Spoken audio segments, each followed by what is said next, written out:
Today we will be learning how to disable ET functions in Command Center Online, which we will refer to as CCO.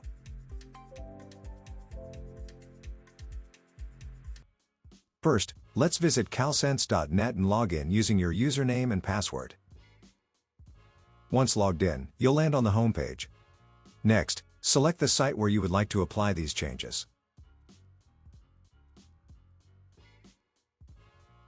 In the Reports tab, select Program Data.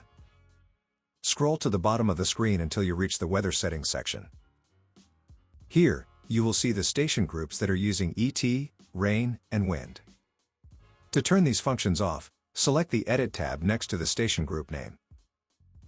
Notice the station group name and the Use ET, Use Rain, and Use Wind toggles. Use your cursor to switch these options off.